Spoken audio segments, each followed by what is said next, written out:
This is the story of a man that was jealous and he tried to turn two people against each other. But because the other party was very smart, he did not fall for it. So listen, the jealous king. Imam Sha'abi radiallahu anh, a distinguished scholar from the early generation of Islam, related the following incident.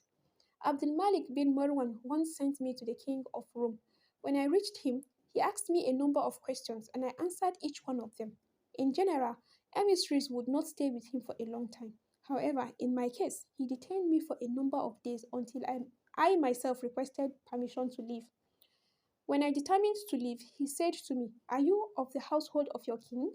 I said, "No, I am simply a common man from among the Muslims."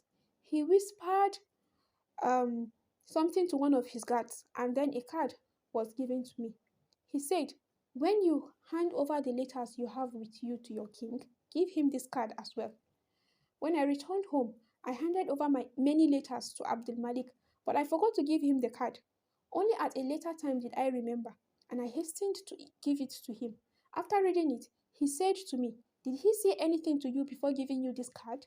I said, "Yes." He asked me, "Are you of the household of your king?" I told him no, but rather that I am simply a common man from among the Muslims. I was parting from the caliph, but when I reached the gates, I was called back to him. When I was again standing in front of him, he said, "Do you know what is on this card?" I said, "No." He said, "Read it." On it was written, "I am amazed at a people who have among them such a man, yet they have chosen another as their king. I am amazed at a people who have among them such a man, yet they have chosen another as their king." That was what was written in the paper. So I said to him, "By Allah, had I known what was written on it, I would not have carried it with me." He only said this because he has not seen you. Abdul Malik said, "Do you know why he really wrote it?" I said, "No." He said, "He was jealous of me for having you. So he tried to change my heart against you, hoping that I would kill you and so that the Muslims would not benefit from your knowledge." The news of what happened reached the king of Rome, who said he was right in knowing my intention. Thank God. You see how somebody can sit where he is and instigate one, two people against each other. He turned them against each other.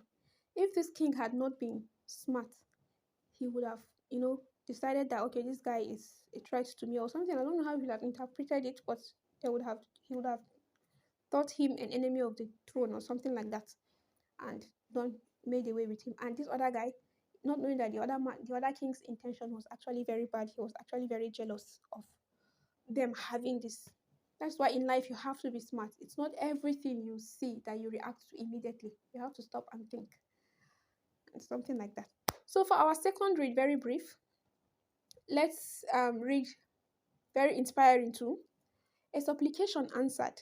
Abu Abdullah bin Ja'far, better known as Abdul Balkhi, relates. One day, heavy winds and torrential rains destroyed the field of a woman I knew who lived in the desert. People went to console her, and all she did was to raise her gaze to the sky and say, "O Allah, all hope is in you. You are the best to replace that which is lost, and in your hand is a replacement for what has been destroyed. So deal with us in a manner that is befitting of you. For our provision is from you, and we turn for all of our hopes to you." Only a short time passed before a very affluent man, whom we did not know, came to us, and when we told him what had happened, he bestowed upon her 500 dinars. MashaAllah. I love how I love it when I read about people that have absolute reliance on Allah subhanahu wa ta'ala. Anything that happens to them, they just know how to just turn around and say, "Ya Rabbil Alamin, this is from you. You alone can lift this burden. You alone can do this." I love it. In the reliance of Allah is peace of mind. May Allah make us among people that rely on Him and trust Him, and don't take matters into our own hands. All right, that's all for today. Thank you guys for listening. I remain Hawa Ali. Please don't forget to like, subscribe, and share. I would also love for you to leave a comment. I'd love to hear from you. So bye for now. See you in my next video.